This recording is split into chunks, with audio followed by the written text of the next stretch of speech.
हा आहे मॉर्निंगचा समुद्र.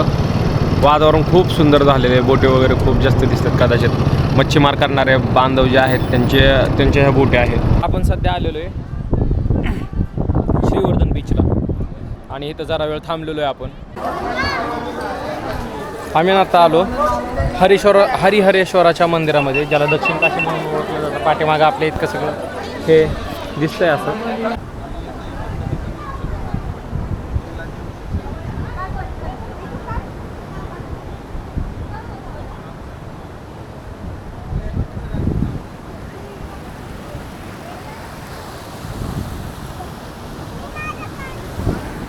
हे जे इथं दिसतंय ना, हे तसलं दगडांचं स्ट्रक्चर आहे, जे की पाणी दडकून कदाचित झालेलं असावं.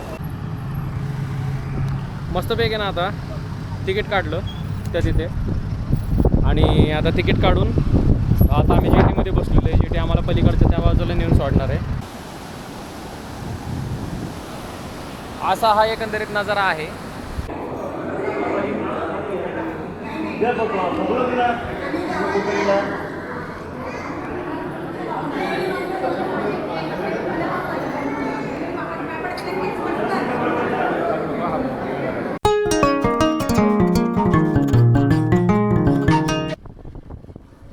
आजच्या दिवसाची सुरुवात होते सकाळच्या राईडपासून. आम्ही सकाळी पहाटे 6 वाजता उठून दिवेगार बीचच्या दिशेने निघालो. आमच्या रूमवरून आम्ही दिवेगार बीचचा रस्ता धरला आणि दिवेगार बीचवर गेलो.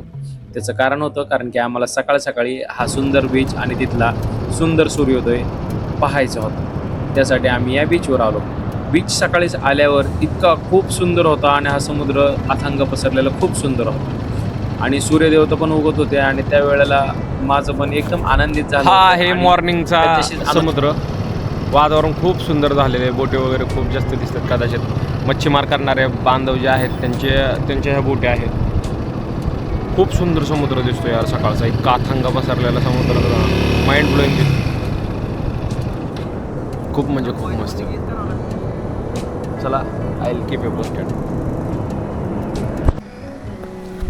नमस्कार मंडळी, आता वाजलेले आहेत सकाळच्या 8:14 आम्ही 9 वाजेपर्यंत किंवा 9:30 वाजेपर्यंत आमच्या डोक्यात आहे की आम्ही श्रीवर्धनला पोचायचं आणि श्रीवर्धनला पोचून ते गाव एक्सप्लोअर करायचं. तर बघू वेळेनुसार कसं होतं आहे ते. आम्ही सकाळचं लवकर आटपलं, आता निघतो आहे आणि निघाल्यानंतरनं लवकरात लवकर जायचं, कारण उकाडा खूप प्रचंड आहे. खूप म्हणजे खूप प्रचंड आहे. अख्खं घामणीवाला झालेलं आहे. पण ठीक आहे, असू दे, काय हरकत नाही आहे. वचले इथलं वातावरण तसं आहे. तर चला, I will keep you posted. आता बघूयात पुढं कुठं जाता येतं, कसं जाता येतं ते. चला. देवगारमधनं निघताच आम्ही कोकणांच्या गल्ले बोळ्यातून निघालो. रस्ते खूप चांगल्या स्वरूपाचे होते आणि कोकणी स्टाईलची घरं, कोकणी रायडिंग आणि ह्या गल्ल्यांमधून निघत आम्हाला पूर्ण कोकण एक्सप्लोअर करायचं होतं. त्या हिशोबाने आम्ही बाईक राईड करत असं जंगलातून वगैरे. विचार करा, इथे जर पाऊस झाला असता तर किती सुंदर दिसलं असतं. पण असो, आम्ही उन्हाळ्याच्या दिवसामध्ये गेलेलो असल्यामुळे आम्हाला पाऊस काय दिसला नाही. त्याच्यातून एक चांगली गोष्ट अशी की आम्ही ही जी बाईक रायडिंग करतो ही संपूर्ण बाईक रायडिंग झाली ही कोस्टल रूटने झाली. कारण की श्रीवर्धन, हरिहरेश्वर या ठिकाणी पोहोचायचं म्हणल्यावर हा कोस्टलच रूट आहे. दुसरा देखील रूट असू शकतो, परंतु आम्ही हा रूट घेतला. इतका सुंदर आणि इतका मस्त हा रूट होता, कारण की आम्हाला कोस्टल रूट इतका छान वाटला. झाडं ना, त्याच्यावर ट्रॅफिक ना, लोकांची कसलीच गर्दी. त्याच्यामुळं हा जो रूट होता तो मनाला असा भावणारा होता. थोडासा कुठं असे नजारे दिसत होते. आणि आता माझ्या उजव्या बाजूला तर तुम्ही बघत असाल तर समुद्राचा किनारा किती सुंदर दिसतोय. हा जर इतका व्हिडिओमध्येच इतका सुंदर दिसत असेल तर प्रत्यक्षात जर तुम्ही बघितलं तर तो किती सुंदर दिसेल आणि किती मनाला शांती देणारा असेल. थोडा वेळ थांबून विश्रांती घेण्यासारखा हा समुद्र किनारा आहे. आणि आम्ही कुठे थांबून गाड्या थांबून वगैरे विश्रांती देखील घेतली होती, थांबलो होतो. कारण की विनाकारण नुसतं अंतर कापायचंय त्याच्यामुळे रायडिंग करणं हे योग्य नाहीये. तर योग्य काय आहे, जाणं, त्या डेस्टिनेशन पर्यंत पोहोचण्याचा जो प्रवास आहे तर तो सगळ्यात महत्वाचा ठरला जातो. आणि अशा रीतीने मी माझा कॅमेरा हातामध्ये धरून कोस्टल राईड करत होतो आणि तसंच आम्ही पोहोचलो श्रीवर्धनमध्ये पोहोचल्यावर मग आम्हाला भूक लागली होती. आता ना सध्या आम्ही महारातनं घरगुती खानावळ वगैरे आहे, तर इथं नाश्ता करण्यासाठी आलोय. इथं गाड्या लावल्या, इथं नाश्ता करणार. आणि हा जो रस्ता माझ्या पाठीमागचा दिसतोय, श्रीवर्धन चौकातून आलो लेफ्टला की इथून बीचला जातोय आणि मंदिर पण इथंच आहे. तर विषय असा झालेला आहे आता जाणार आहे आम्ही मस्तपैकी नाश्ता करणार आहे, श्रीवर्धनला बघणार आहे, मंदिर वगैरे बघणार आहे. जर आजच्याच झालं तर ठीक, आणि आजच्याच नाही झालं तर स्टे करणार. तर माझ्या डोक्यात आहे शक्यतो इथून हरिहरेश्वरलाच जायचं श्रीवर्धनला स्टे करण्यासाठी. तर बघूयात वेळेनुसार योग्य ते डिसिजन घ्यायला पाहिजेत आणि त्यानुसार आम्ही ते घेऊ. तर चला, आय कीप यू पोस्टेड. खूप उकाडा आहे प्रचंड इथं, आणि पण बाईक रायडिंग करायला मजा येते, कारण की आम्ही आत्ताचा जो रोडने आलो श्रीवर्धन टू दिव्या आगार टू श्रीवर्धन, तर इतका सुंदर रोड होता. तिथून सगळा बीच होता आणि वातावरण पण खूप छान होतं. कोस्टल राईड म्हणलं तरी आपण चुकीचं नाही येते, आणि सगळं झाडांमधून होती, पण मजा खूप आली. तर चला, आय कीप यू पोस्टेड. त्यानंतर आम्ही मिसळीचा आस्वाद घेतला आणि मिसळीचा आस्वाद घेऊन आम्ही पोहोचलो श्रीवर्धनच्या बीचवर. मिसळ इथली खूप सुंदर आहे आणि सगळ्यांनी इथली मिसळ खायला पाहिजे. त्याचप्रमाणे आम्ही सगळं काही आटपलं आणि श्रीवर्धनच्या बीचला पोहोचलो. बीच हा खूप सुंदर बनवलेला होता आणि याचं उद्घाटन अजितदादा यांच्या हस्ते झालं होतं. अजितदादाने खूप सुंदर बनवलं आहे. आता ना आपण सध्या आलेलो आहे श्रीवर्धन बीचला, आणि इथं जरा वेळ थांबलेलो आहे आपण, कारण की काय झालेलं आहे, आता इथं गर्दी पण आहे आणि सध्या पावसाळा नसल्यामुळं इथं फक्त बघण्यासारखं सध्या बीचच आहे. बाकीचं काय असं हिरवळ वगैरे नाही आहे माझ्या माहितीप्रमाणे. आणि लोकांना पण विचारलं तर ते बोलले की श्रीवर्धनमध्ये तुम्ही बीच बघा आणि बाकीची सगळी इथं फक्त घरच आहेत, बाकीचं असं काहीच नाही आहे सगळीकडं. आणि बघायला गेलं तर तसं हरिहरेश्वर जो आहे ना, तर तिथं देवाचं मंदिर तर आहे ॲटलिस्ट. तर इतक्या सगळ्या गोष्टी असताना आम्ही 1 तासभर फक्त इथं बसणार आहे श्रीवर्धनला, आणि मग त्याच्यानंतर ना आमच्या डोक्यात चाललेलं आहे की मस्तपैकी आम्ही गाड्या काढणार एक 20 किलोमीटर इथनं लांब श्रीवर्धन आहे. तर श्रीवर्धनला जाणार आणि शांतपैकी हरिहरेश्वर आहे आणि मस्तपैकी जाऊन तिथे एन्जॉय करणार आहे. आणि आज जर सपोज झालं कंप्लीट आणि हरिहरेश्वरला मंदिर बघून झालं तर आम्ही गाड्या काढून आजच गणपतीपुळ्याला जाऊ शकतो, किंवा जसं वेळेनुसार आम्ही जाऊ शकतो. ते तर बघायचं आहे आम्हाला कसं जाता येते कसं नाही, ते त्यानुसार आम्ही डिसिजन घेऊ. तर चला, I will keep you posted. तुम्ही जर सकाळी श्रीवर्धनला येत असाल तर तिथं कुठंच नाश्ता करू नका, तुमचा त्यात वेळ जाईल. आणि नाश्ता चांगला देत आहेत, पण तिथं कुठंच नाश्ता करत बसण्यापेक्षा ना तिथं या बीचवर, कारण जे आहेत ना हे लोकल वेंडर्स आहेत, तर हे तर विकायला बसतात आणि नाश्ता इतका सुंदर देत आहेत ना. मी परत एकदा नाश्ता केला इथं, तर खरंच चवीला खूप छान आहे, लोक पण छान आहेत, मन मिळावेत आणि स्वस्त पण येते, आणि त्याच्यामुळं फिरणं सोपं होतं आहे आपल्याला. आणि तुम्ही या नक्की, तुम्ही त्याचा अनुभव घ्या आणि त्याच्यानुसार विचार करा. ठीक आहे, चला. एवढं झाल्यानंतर ना आम्ही बीच एक्सप्लोअर करण्यासाठी सुरुवात केली. बीच एक्सप्लोअर करत असताना तिथं आम्हाला हा खेकडा दिसला. हा पूर्ण लोखंडामध्ये आणि तुटल्या फुटलेल्या सामग्रीपासून बनवलेला आहे, तो खूप सुंदर आहे. त्याच्यानंतर श्रीवर्धन बीचचे जे इन्फ्रास्ट्रक्चर डेव्हलप केलेलं आहे अजितदादांनी, ओपन एअर जिम वगैरे, ते सर्व आम्ही एक्सप्लोअर केलं. तेही खूप सुंदर प्रकारे बनवलेलं आहे. फक्त लोकांनी याच्यामध्ये सिविक सेन्स पाळणं गरजेचं आहे. कुठल्याही गोष्टीला डॅमेज न करता त्याचा आस्वाद घेणं गरजेचं आहे. तर इतका सुंदर आणि इतकी छान आणि इतकी थंड हवा सकाळी चालली होती, ते बघून मन पण अचंबित झालं. मला सुद्धा भारी वाटलं आणि असं वाटत होतं की जसं काय मी हवेतच आहे, कारण की श्रीवर्धनचा बीच खूप सुंदर आहे. श्रीवर्धनच्या बीचला भेट देण्याचं कारण एवढंच आहे फक्त, कारण की कुणी जर एप्रिल मे 99 पिक्चर बघितला असेल तर त्याच्यामध्ये तुम्हाला समजेल की श्रीवर्धन किती सुंदर आहे. त्यामुळे मला कोकणाची राईडला जायचं होतं आणि खास करून मला श्रीवर्धनला यायचं होतं. एप्रिल मे 99 पिक्चर प्रत्येकाने बघावं, खूप सुंदर पिक्चर आहे. फक्त तो फील घेऊन बघितला तरच तो तुम्हाला आवडेल, नाहीतर तो तुम्हाला समजणारही नाही. त्याच्यामुळे एप्रिल मे 99 बघा आणि मग कोकण फिरायला, त्यावेळेला तुम्हाला समजेल की कोकणात का जायला हवं आपण. तर अशा रीतीने आम्ही हे सगळं इन्फ्रास्ट्रक्चर बघितलं आणि इथून जाण्याचा विचार केला. आपण कुठं पण जाऊ महाराष्ट्रामध्ये, सगळ्या गोष्टी बारामतीशी कनेक्टेड आहेत. आता बारामतीशी का असं जर तुम्हाला प्रश्न पडलेला असेल कोकणात येऊन, तर कारण की हा जो बीच आहे ना, तर तो सगळं इन्फ्रास्ट्रक्चर डेव्हलप जे केलेलं आहे ना, तर ते अजितदादा पवारांनी केलेलं आहे. ते का दाखवतो, हे बघा, हे सगळं उपमुख्यमंत्री, हे सगळं अजितदादांनी हे सगळं बनवलेलं आहे. सगळं अजितदादांच्या हस्ते झालेलं आहे. आणि बारामती आमचे फोटो पण आहेत सगळीकडे, कोकणात पण आमचे बारामतीच आहे. आमचे दादा सगळीकडे होते, आहेत आणि कायम सगळीकडे राहतील. आणि सगळ्यात बेस्ट म्हणजे हा जो बीच आहे ना, जो इन्फ्रास्ट्रक्चर डेव्हलप केलेलं आहे पर्यटनाच्या हिशोबाने, खूप सुंदर केलेलं आहे. त्याच्यामुळं खूप भारी आहे हे. तर चला, I will keep you posted. आता निघतो श्रीवर्धनच्या दिशेने, हरिहरेश्वरच्या दिशेने. I will keep you posted.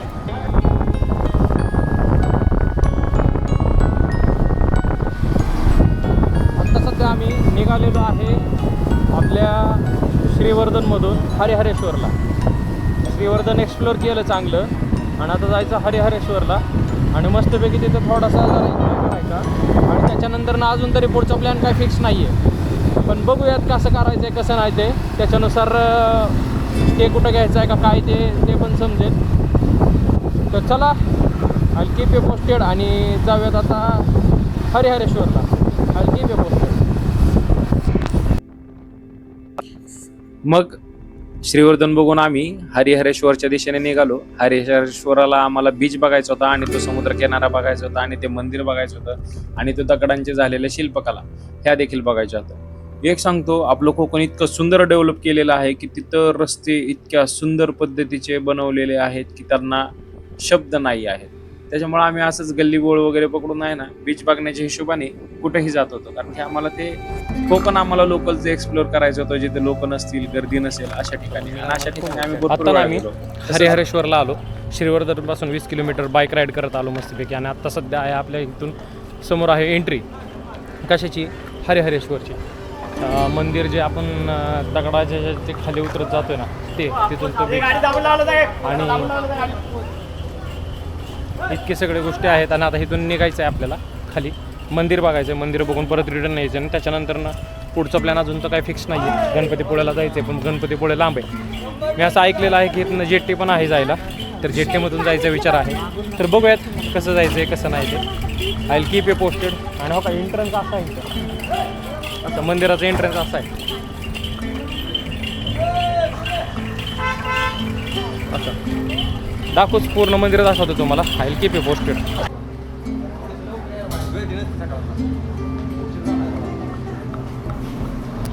असा एंट्रन्स आहे इथे एकदम इतका मोठा.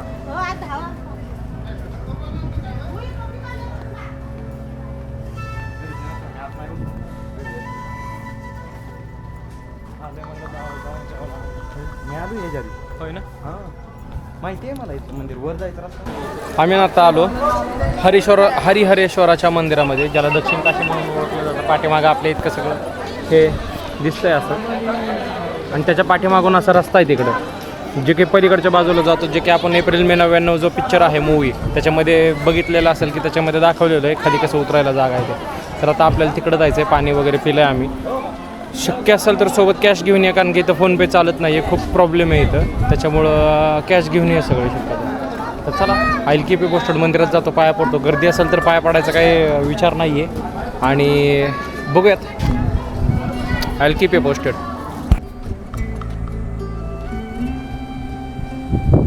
दर्शन झालं आमचं. आत कॅमेरे वगैरे अलाउड नव्हते, त्याच्यामुळं काही फोटोज वगैरे काढले नाहीत. आणि आता दर्शन होऊन आम्ही मस्तपैकी आता पाठीमागच्या मार्गाने समुद्राकडे चाललेलो आहे, जिथून समुद्राचा व्ह्यू सुंदर आहे. डोंगरांच्या मधनं पायऱ्या काढून तो व्ह्यू आहे. असा व्ह्यू बघायचा आहे मला, त्यासाठी चाललेलो आहे आम्ही मस्तपैकी.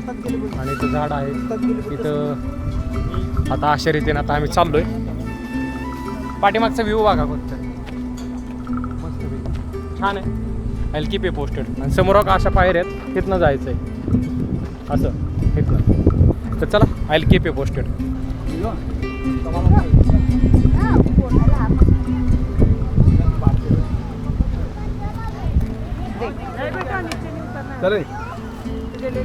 पायऱ्यांवरनं उतरत आम्ही खाली चाललेलो आहे आणि खूप सुंदर नजारा दिसतोय समोर. आणि थंड वारं येतं, एकदम घाम प्रचंड येतोय. लिमिट नाही आहे इतकं उकडत नाही आहे ॲक्च्युली, फक्त घाम येतोय. म्हणजे गरम नाही होतोय पण घाम येतोय फक्त, एवढंच आहे फक्त. कारण की वातावरणाची आर्द्रता तशी आहे आणि थंडी पण आता वाऱ्यामुळे ह्याच्यामुळं चांगली लागते जरा. तर चला आता बघूयात पुढचं कसं कसं फिरायचं आहे ते, आणि त्याच्यानुसार I will keep you posted. जरा एकदा पाठीमागं नजारा बघा, हा कसा दिसतोय तो. सुंदर आहे ना, पण डोळ्यांनी ज्या वेळेला बघतोय ना कॅमेऱ्यापेक्षा ते खूप सुंदर दिसतंय. तर चला I will keep you posted.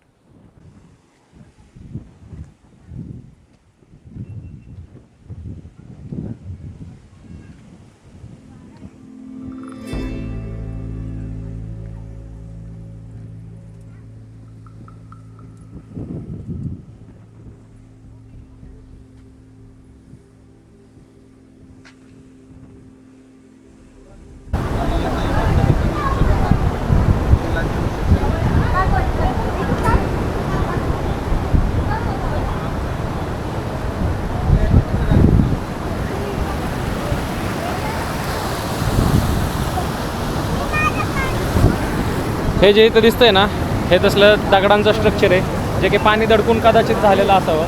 खूप सुंदर स्ट्रक्चर झालेलं आहे, बघायला छान वाटतं एकदम अशा रीतीने. चला, पाठीमागं असा समुद्र. हे जे माझ्या पाठीमागे दिसतंय ना, आता हा वाला पॉईंट झाला आहे आमचा बघून. आणि आता त्याच्यानंतर आम्ही चाललेलो आहे वर. इतके सगळे पायऱ्यावर चढायचे आहे. इथलं स्ट्रक्चर खूप चांगले, दगडांचं स्ट्रक्चर खूप चांगले, समुद्राचं स्ट्रक्चर खूप चांगले, पाण्यात लाटा वगैरे भरपूर येतात आहे. समुद्र सध्या खवळलेला आहे, त्याच्यामुळं कोणी इथे चेष्टा करू नये. त्याच्यामुळं आम्ही लवकर निघतो, कारण की आम्ही इथं थांबलो की इथं चेष्टाच करणार. चला, आय कीप ए पोस्टेड. आता जेटी हुडकायची आम्हाला, आणि जेटीमधनं आम्हाला पलीकडं म्हणजे गणपतीपोळ्याला जायचं आहे. तर चला, I keep a posted. Bag वगैरे आमचं सगळं आहे असं राहिले व्यवस्थित इथं. आता आम्ही सध्या इथून वरून आलो, खूप लांबून आलो. आता सगळं झालेलं आहे. आता गाडी काढायची आणि डायरेक्ट गणपतीपोळ्याला निघायचं असं डोक्यात. तर गणपतीपोळ्याला का निघायचं आहे, कारण की इथून गणपतीपोळे लांब आहे, पण मधून कुठली तरी जंगल जेटी नावाचं आहे, बागमन नावाचं ठिकाण आहे, तिथनं आम्हाला जेटी करून डायरेक्ट गणपतीपोळ्याला निघायचं आहे. तर बघू जाता येतं का. I will keep a posted.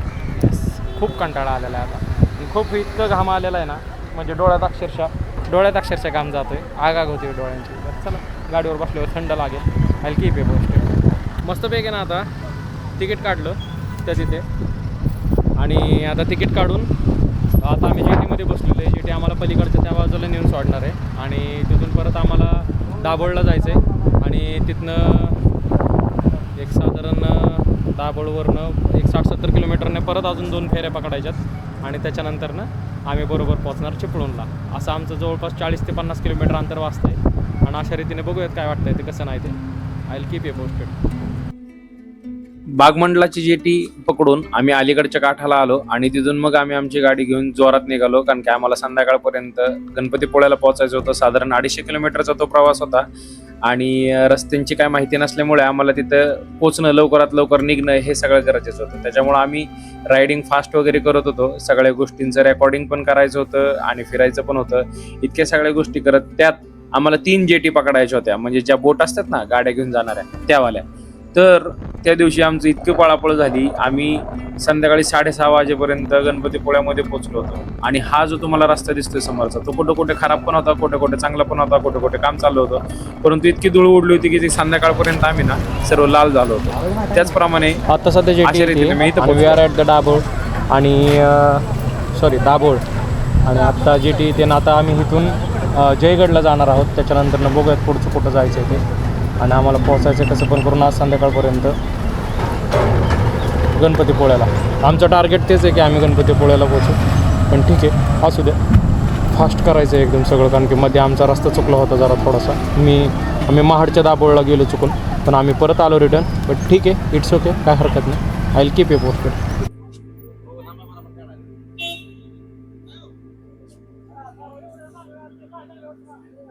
आत्ता सध्या ही आहे जेटी नंबर 2. पहिली जी होती आमची श्रीवर्धनपासून होती, जी की काय त्या ठिकाणाचं नाव आठवत नाहीये. आणि त्याच्यानंतर ना आता आम्ही इथं आलेलो आहे दाभोळला, आणि आता इथून आमचं पलीकडच्या स्पॉटला जाणार, आणि तिथून जाऊन परत आम्ही तली मार्गे गणपतीपोळ्याला जाऊ शकतो, किंवा मार्ग पण कदाचित चेंज होऊ शकतो, आम्हाला काय असं माहित नाहीये. पण खूप जोरात गाड्या पळवलेल्या आम्हाला नाईलाज होता, कारण की आम्हाला लवकरात लवकर जेटी पकडायची होती, वेळ द्यायचं होतं त्याच्यामुळे, कारण की हे जेटी 4:30 वाजता निघून जाणार आहे. अशा रीतीने हे होतं, त्याच्यामुळं आता हे निघायचंय. आणि आता सध्या आम्ही जेटीवर आहे. भारी वाटते जेटी. गाडी मी तिथं पाठीमागं लावलेली आहे, आणि विक्रमने पण गाडी त्याची इथं लावलेली. चेन सगळ्या खराब झाल्यात. रस्ता अनप्रिडिक्टेबल होता, काय ठिकाणी चांगला, काय ठिकाणी खराब असा होता, पण शेवट जरा थोडासा चांगला रस्ता होता, त्याच्यामुळे जरा बरं पडलं. आणि आता निघण्याच्या दिशेने प्रवास आहे आमचा. कुठं तर गणपतीपोळ्याच्या साईडला. एकदा गणपतीपोळ्याला पोहोचलो की तिथं स्टे करणार, दुसऱ्या दिवशी मंदिर, आणि मग बघूयात जशाप्रमाणे सिच्युएशन येईल त्याप्रमाणे जायचं. तर I will keep you posted.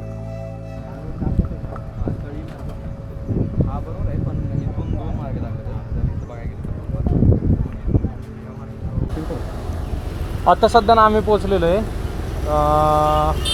स्पॉटचं नाव काय? या स्पॉटचं नाव काय? दोपावे गावामध्ये पोहोचलेलो आहे. आणि दोपावे गावातनं आत्ता सध्या आम्ही काय करणार आहे, इथून साधारण जयगडला जाणार आहे आणि तवसाळे मार्गे जी फेरी आहे तिकडे जाणार आहे. तर सोबत ट्रॅफिक झालं जाऊन इथनं साधारण 49 किलोमीटर तवसाळे आहे आणि तवसाळे आम्हाला 6 वाजायच्यात कसंही करून पोचायचं आहे. त्याचं कारण असं आहे 6 वाजता तिथं फेरी असते, तिकीट काढून आम्हाला त्या फेरीमध्ये बसायचं आणि त्याच्यामुळं घाई आहे. तर चला आय कीप यू पोस्टेड.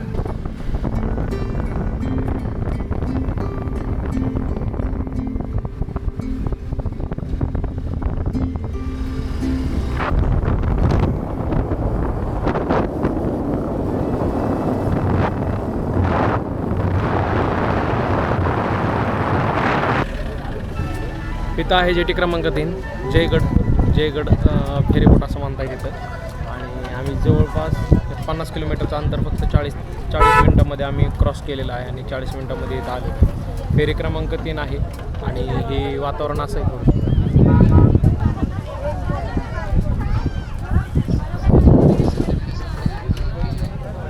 तर आता तो तिकीट काढायला गेला विक्रम आणि आम्ही खूप रश करत आलेलो आहे. आणि अशा रीतीनं आता इथं तर पोचलेलो आहे. तर आमच्या डोक्यात आहे आता फक्त लवकरात लवकर पलीकडच्या बाजूला जाऊन गणपतीपुळेचं 20 किलोमीटर कधीतरी क्रॉस करू आणि होम तिथं घेऊन मस्तपैकी राहू असं डोक्यात आहे सध्या तरी. तर चला कीप यू पोस्टेड. बघूयात किती वाजतात पोचायला गणपतीपुळे. आता जेटी नंबर 3 आहे ही आणि आम्ही जवळपास आता निघलेलो आहे. खूप जोरामध्ये आलो. कमीत कमी ना आम्ही एक 49 किलोमीटर अंतर जे आहे तर ते आम्ही जवळपास 40 मिनटामध्ये क्रॉस केलेलं आहे. कारण की इथली जी जेटी आहे या जयगडची तर ही काय आहे की तासाला असते आणि आम्हाला एका तासाच्यात हे अंतर कव्हर करायचं होतं. त्याच्यामुळं आम्ही इथं आलो आणि अशा रीतीने इथं आलेलो आहे. आता इथं तिकीट पुढच्या ह्याच्यात तर I will keep you posted. आणि आता लवकरात लवकर जायचं आहे आणि त्याच्यानंतर ना मग आम्हाला जायचं आहे गणपतीपुळ्याला. Yes Ganpatipule. I will keep you posted.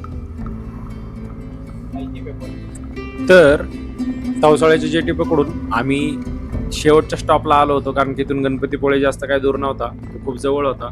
आणि रमत गमत मस्तपैकी आम्ही गाडी चालवत आलो होतो. कारण की आता कुठलीही जेटी पकडायची नव्हती, कोणतीही घाई नव्हती. परंतु कोकणातले काही म्हणा कुठलाही रस्ता घ्या तो तुम्हाला खूप आणि परमसुख देऊन जाणाराच आहे. की तुम्ही सगळ्यांनी जाऊन फिरायला पाहिजे. त्यात गाड्यांनी पण आम्हाला साथ दिली. तसंच आम्ही पोहोचण्याच्या अगोदर गणपतीपुळेच्या 8 किलोमीटर अगोदर तिथं मालगुंड नावाचा बीच आहे. तर तो आम्हाला जो आता ना सध्या मी गणपतीपुळेच्या साधारण 8 किलोमीटर अलीकडे आहे. तर इथं का थांबलेलो आहे मी तर ह्याचं कारण आहे की ज्या वेळेला आम्ही रोडने ज्या वेळेला आलो तो जो समोर आम्हाला नजारा दिसला, जो आरेवारी बीचचा जो नजारा दिसतो सेम तसा नजारा दिसलेला आहे. आणि तो पाठीमागचा असा हा समुद्रकिनारा आहे. Weight I will show you.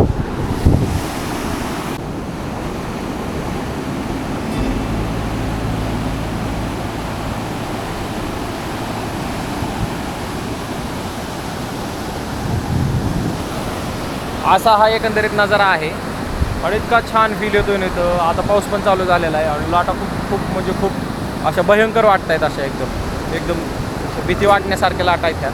पण ठीक आहे, मजा आली. आयुष्यपत माझी ह्या प्रवासामध्ये सगळ्यात महत्त्वाचा साथीदार ही माझी गाडी राहिली. बिचारीला मी इतकी पळवली की काही लिमिटच नाही आहे. म्हणजे खूप जोरात आम्ही आणि बिचारीनं खूप चांगली साथ दिली. तर आय लव्ह यू. तिला पण शाउट आउट ह्या व्हिडिओमध्ये. आणि आता गणपतीपुळ्याला जाणार, मस्तपैकी होमस्टे शोधणार, आंघोळ करणार आणि मग त्याच्यानंतर जेवायला जाणार आणि मग येऊन झोपणार. बस एवढंच फक्त.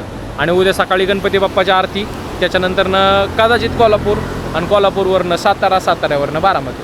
I will keep you posted. नमस्कार. आता सध्या आम्ही मस्तपैकी जद्दोजहद करून मलगुंड बीचवरनं आपल्या ह्याच्यामध्ये पोचलो. कशामध्ये काय नावच विसरलो. गणपतीपुळ्यामध्ये पोचलो. आता गणपतीपुळ्यामध्ये पोचलो आहे मस्तपैकी. आणि इतका सुंदर होमस्टे सापडला आहे ना आम्हाला. आणि खूप बजेटमध्ये 1000 रुपयांमध्ये दोघांसाठी आमच्या. म्हणजे 500 रुपये असं कॉन्ट्रॅक्ट करून येत आहे. आणि पाणी सुंदर आहे, होमस्टे सुंदर आहे. होमस्टे दाखवतो तुम्हाला 2 मिनटं. असा कोकणी स्टाईलचा एकदम असा होमस्टे आहे आणि खूप मोठा आहे हा. आणि हे तर पाठीमागच्या साईडला असे बाग बगीचा आहेत एकदम कोकणी स्टाईलची घरं वगैरे. आणि इकडं हे खाली हे दिसतंय का नाही मला माहीत नाही, पण इतकं सुंदर आहे इतकं सगळं हे बघा हे. आणि खाली हे इथं खूप उद्या सगळं तुम्हाला मी व्ह्यू पण दाखवेल. पण इथनं खूप इतकं सुंदर दिसते, पण कदाचित उद्या सकाळी थांबेल का नाही काय माहीत नाही. सकाळी 5:30 वाजता आरती घ्यायला जाणार आहे आम्ही. पण ठीक आहे, असो. रूम चांगली सापडली, फ्रेश झालेलो आहे आता मस्तपैकी. आता गणपतीला जायची इच्छा तर आहे, तर बघूया गणपतीला जाता येते का, किंवा नाही गेलो तर जेवण करायला जाईल आणि येऊन झोपेल आणि उद्या सकाळी 5:30 वाजता आरतीसाठी जाईल. तर चला, I will keep you posted. खूप धावपळीचा दिवस होता. टोटल कमीत कमी आम्ही 300 ते 350 एवढं रनिंग बाईकवर उरकलेलं आहे, ते पण फास्ट एकदम त्या घाटामधून, आणि गाडीने पण आम्हाला चांगली साथ दिली. तर चला, I will keep you posted. Yes.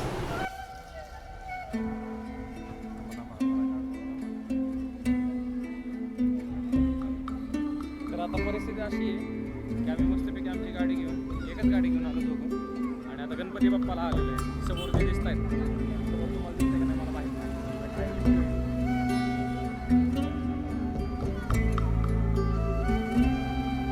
हे जे समोर आहे गणपती बाप्पाचं मंदिर आहे, आणि आता मस्तपैकी आम्ही गणपती बाप्पाला जाणार. पाय बिया पाडणार, नशिबात असं तर बाप्पा दिसतील.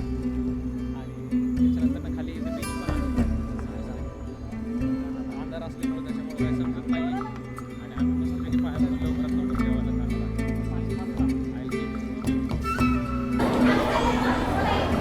आता ना आम्ही सध्या बाप्पाच्या दर्शनाला चाललो आहे. समोर खूप मोठी रांग आहे, पण ही रांग अशी आहे,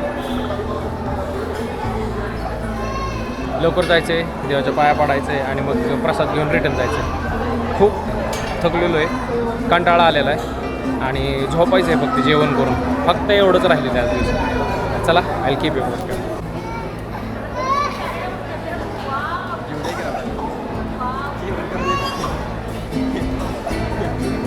लग्नात जेवायला लागला घरी आणि फोटोग्राफर बघा.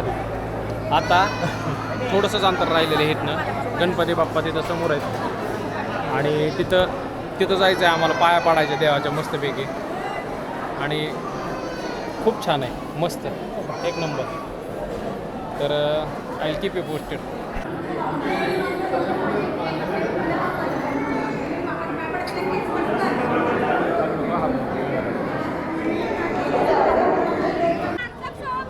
गेलो, देवाच्या पाया पडलो मस्तपैकी, नतमस्तक झालो, आणि त्याच्यानंतर बाहेर आलेलो आहे. आता जायचं आहे, प्रसाद वगैरे संपलेला आहे. आता डायरेक्ट जेवायला जायचं बाहेर कुठेतरी, छानपैकी जेवण करायचं, आणि डायरेक्ट रूमवर निघायचं आणि झोपायचं. तर चला, आईल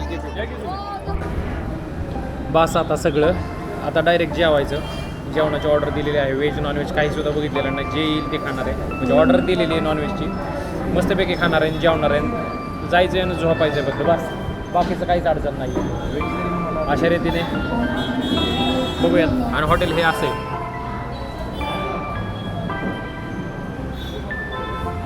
I will keep you posted.